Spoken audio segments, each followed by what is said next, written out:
Hello my friends, my name is Rich and welcome to Greatest Rock and Metal. On Greatest Rock and Metal I talk about what are for me the greatest bands, albums, gigs of all time, based on listening to thousands of albums and going to hundreds of gigs over many years. If you enjoy what you see today, please press the red button to subscribe to the channel. It's free and it's easy to do and it will only take a few seconds. Thank you very much. Okay, so today is a bit of a special edition, episode. I hadn't really planned on doing this one, but what made me think about it was it's just over a year now since my last gig. Now there should have been other gigs, but unfortunately COVID put paid to that. So my last gig was in March 2020 and it was a co-headlining gig by Scorpions and Whitesnake in Singapore. Brilliant concert. I mean, you've got two absolutely brilliant classic bands there on one bill. And I had to see it. And of course, even though at that time there'd started to be the COVID restrictions, for example, to go into the gig you had to do the temperature check and what was the other thing? I can't remember, it doesn't matter. But one thing for sure, and it was looking at that time that COVID was starting to be a problem. But little did I know it would be my last gig. And coincidentally, it turns out that was Whitesnake's last gig to date. Now what's interesting about that is time is ticking on. Mr. David Coverdale, who is Whitesnake really, is ticking on in age. I think his next birthday is going to be 70 years of age. In recent interviews he'd been talking about he wanted to retire at 69. He thought that was an apt number for Whitesnake. And yes, given most of their songs are about hot loving, I think that would have been an apt time to retire. And of course, the name of the band, Whitesnake, doesn't take a lot to work out what it really means. So, who knows? He's had his health issues as well. It may be that turns out to be Whitesnake's last ever gig. I hope not. I hope that by 2022, which is looking more likely for gigs on a worldwide basis now, he is able to get out and about again with the band, because the band were excellent. In the meantime, and the reason I'm here today is because we've had this set of compilation albums, the Red, the White and the Blues trilogy of albums, and that's what I'm going to be talking about today. We've got the first one that was issued in 2020 was this one, the White Album, the full title being the Rock Album. Then that was followed by this one, Love Songs, at the end of 2020. And then in more recent weeks we've had the final one of the trilogy, the Blues Album. Now, Whitesnake have had 11 compilation albums in their discography, including these three now. Now, that's only 3 less than their total number of studio albums, if you include the David Coverdale solo album, Into the Light, which, to be honest, it would appear, just looking at some of the liner notes in these albums, that Into the Light for sure is going to be reissued, and I have a feeling it will be reissued under the Whitesnake brand name rather than the David Coverdale brand name. But we'll see about that. So I'm saying that it is a Whitesnake album because, to be honest, like I said at the beginning of the episode, David Coverdale is Whitesnake. When you've had over 40 different members of your band, I think that is the case. So, these 3 compilation albums, well, what's special about them is, I think this is a great idea, if you're going to issue compilation albums, make them worthwhile for a fan such as I. I mean, if you look, I've got the whole discography here, And why would I want a compilation album when I've got the songs anyway? Well, the reason I want these compilation albums is because of what he's done to them. In Coverdale's words, the albums have been revisited, remixed and remastered, and a fantastic job has been done on that. Many times rock and metal fans don't like albums being revisited to be remixed. They always seem to complain about it after it's done. But I have to say, in this instance, it really does add a great coat of paint to some of these songs, and especially the tracks that were taken from the Into the Light album, and also another kind of overlooked Whitesnake album that's titled Restless Heart. So, these three albums, Red, White and Blue, well, my first thought when I thought of Red, White and Blue is the Union Jack flag. But then when you look at the lineup of Whitesnake for the last many years, it's pretty much been mostly, not entirely, but mostly Americans that make up the band with the English David Coverdale. So it could well be the Red, White and Blue of the American flag, who knows? So, a great concept, well thought out concept, but I do have a few negatives about these albums.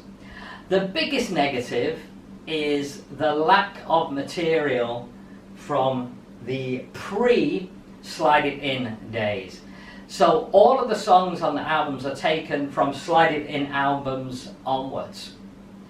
And that's a shame, because on those albums over there, the initial Whitesnake albums, there are some amazing tracks. So you haven't got tracks like Come and Get It, Ready and Willing, Love Hunter, Walking in the Shadow of the Blues, Sweet Talker, all brilliant Whitesnake songs, which would have gone great on these albums. Also, interestingly, there are no tracks from the latest album, latest studio album, Flesh and Blood. There is an unreleased track, an outtake track, Always Be the Same, that comes from the sessions for Flesh and Blood, but it wasn't on the album. Now, I'm guessing that the reason for that, nothing from Flesh and Blood, is the same reason because as to why there's nothing from the earlier albums, and that is record companies. The earlier albums, Coverdale's been quite open about the fact that he does not control the music there. He doesn't own the music, so it's not his to do with as he wishes. He did try and strike a deal to get them, but it wasn't to his liking. And I'm going to guess it's a similar situation with the Flesh and Blood tracks, in that maybe the record company has a hold on those. So that's a shame, because the concept of three compilation albums with those particular niches of rock, love songs and blues is a great concept, and it's such a shame that so many fantastic Whitesnake songs get missed as a result of that. Another negative that I would say about this, now this will not be a negative for everyone, this is only a negative for me, and it's this one here, the love songs. You will notice that love songs I do not have as the special vinyl album, and the reason why is, quite frankly, I could not bring myself to buy a copy of love songs. This is just a picture of the cover. Why? Well,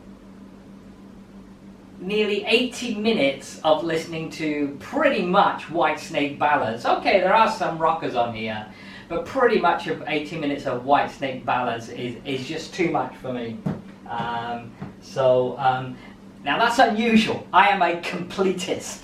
I like to have everything in my favourite band's discographies, but I just couldn't bring myself to do it here. Maybe I will if it ends up in the bargain bins a little bit later, just to be that completist in me. But too many ballady type songs from Whitesnake for me is too much. Now, interestingly, I'll just touch on the Scorpions. Scorpions did a ballad album, Born to Touch Your Feelings, a few years ago, maybe 3 or 4 years ago, and that one I actually did like. So I have no idea why. I cannot, other than the fact that I think maybe Scorpions are better at writing ballads than Whitesnake, just my opinion, and that's maybe why I enjoyed the Scorpions one. This one, not for me. But of course, many of you out there are gonna love it. So that's my introduction to these 3 albums. I'm gonna talk a little bit more in detail about them. But before we do that, let's take a look at Rock T-Shirts by the Sea.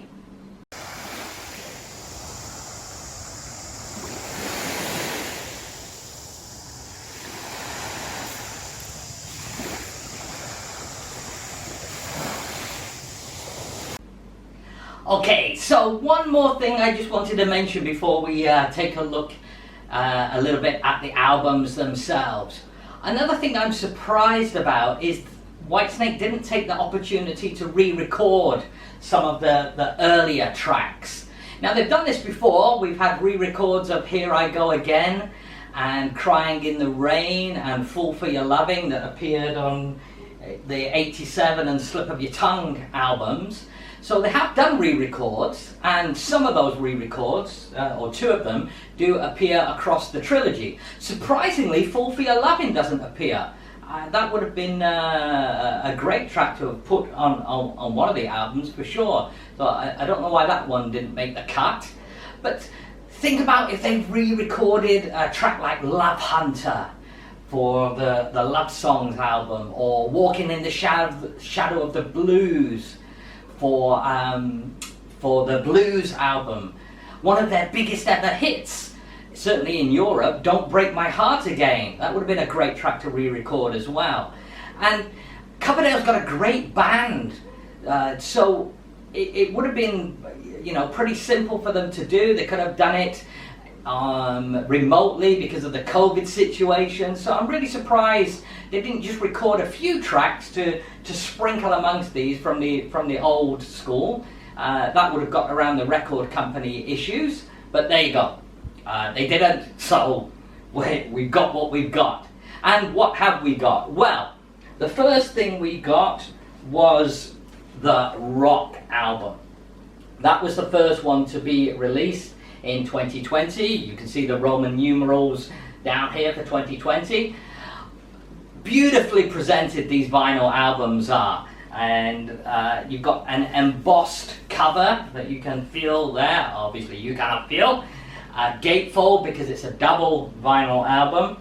Inside we've got the album covers for the songs that are represented, and some liner notes from Coverdale talking a little bit about each song, and the credits. Back there, the track listing, and a couple of 4 of the lineup shots of the many lineups that Whitesnake has. That's, I think I said earlier, over 40 different members, maybe even nearly 50 now, different members of Whitesnake in its history. David Coverdale being the only one who has remained, because it's his band basically. Inside we have 2 LPs, I'll just show you one of them. We get a lyric sheet as well, and then this one, white album, so it is pressed on beautiful white vinyl, and look at that label.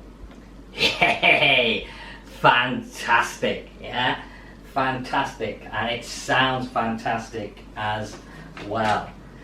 So now the tracks that I'm going to choose a couple of tracks from each of the albums, but I'm not going to go for the obvious ones. I'm not going to pick the tracks that any of you casual Whitesnake fans out there will already be aware of. I'm going to pick some of the more, the deeper cuts and especially tracks from the Into the Light and the Restless Heart albums, which are heavily represented across the trilogy. And there's tracks on there that with this new coat of paint that has been given in the revisiting and the remixing really does make some of these tracks stand out amazingly compared to the originals. So so for example, I mean, the lead-off track on here is Still of the Night. With Here I Go Again, probably Whitesnake's most famous songs. In fact, Here I Go Again is on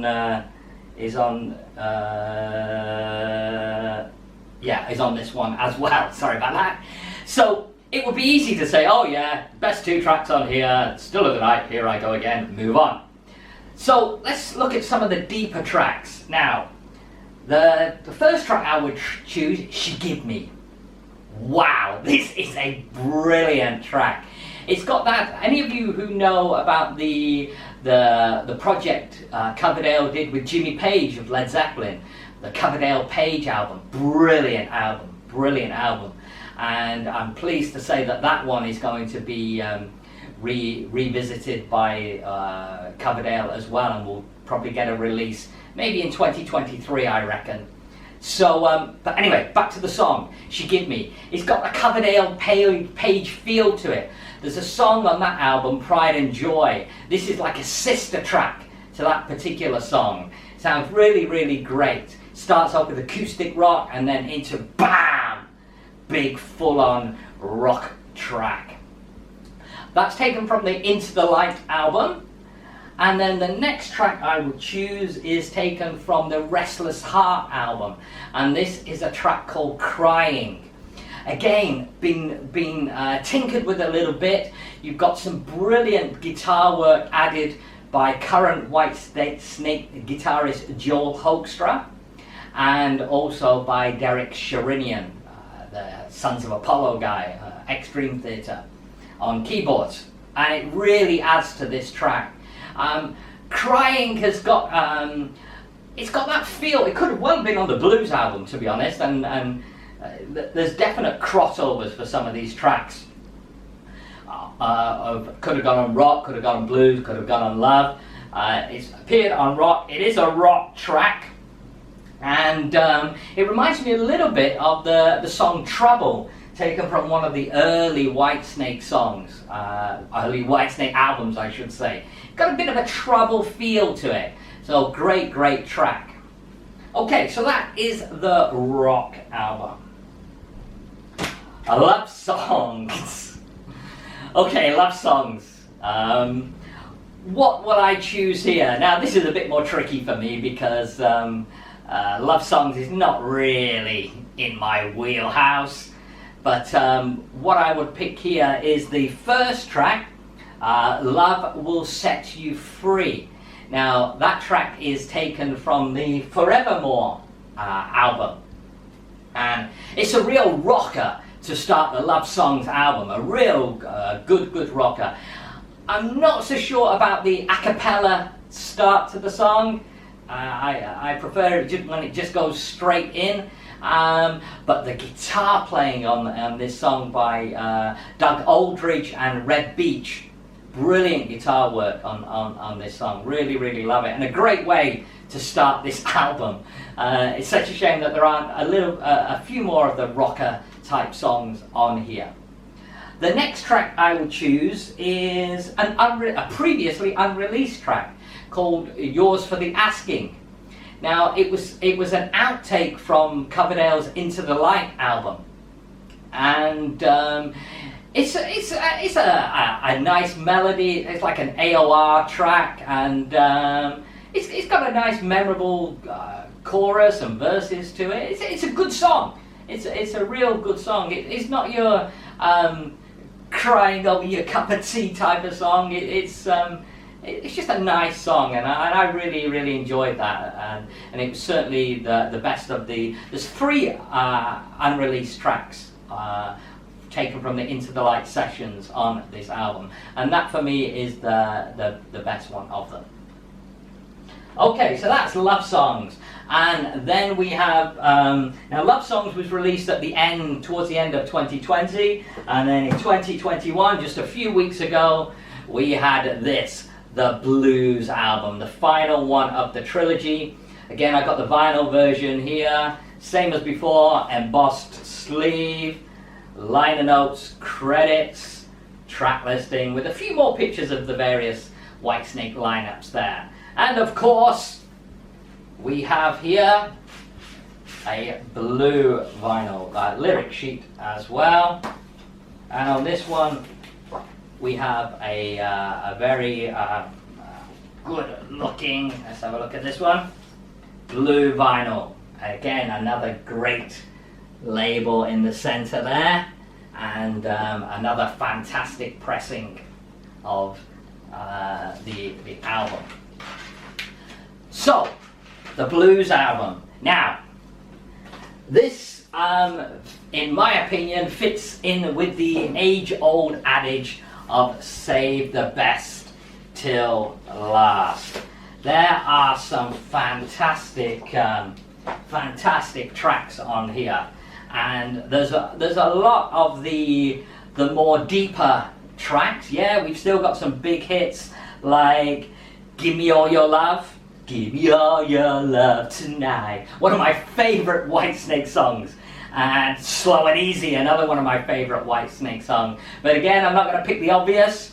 We're going to go into another track from Into the Light, and the track I would choose here is the River Song. The River Song. Now, this is your archetypal blues type of song, perfect fit for this album. And the star of the show on here is a guy by the name of Earl Slick, who I had never heard of before. He's like a hired gun session guitarist he's played with the likes of David Bowie and cropped up in all sorts of various places. He provides a brilliant guitar solo, blues style guitar solo for this track, and it's a great song, a really, really good song. So check that one out. And from Restless Heart, Woman Trouble Blues. Now, I talked about Coverdale Page earlier. This also has a Coverdale Page feel to it. And in fact, in the liner notes, Coverdale says that it's the kind of track that he felt would have been great for Jimmy Page to play on. And it's a monster of a song, a really, really great song. And instead of Jimmy Page, we get some brilliant guitar work from Adrian Vandenberg on here. One thing you've got to say about David Coverdale, he has worked and chosen for his band with some legendary guitarists, absolutely brilliant guitarists. You know, let's just think about some of the names.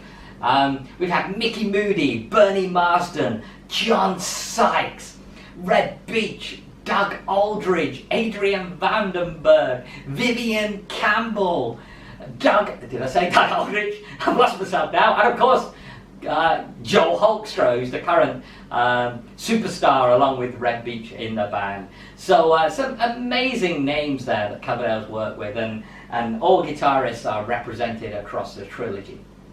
So, overall, it's certainly a trilogy I would recommend. Definitely, if you're into the harder edge of Whitesnake, the rock and the blues album. If you also love your love, then love songs too. Is it a perfect collection? No, for the reasons I've already said. But it's certainly great to hear a lot of those older, more obscure Whitesnake tracks given a lick of paint and really blasting out of the speakers. So well done, Coverdale, for coming up with this concept. So there you have it. I hope you've enjoyed this episode. Please press the red button to subscribe to the channel, and remember, as always, we rock.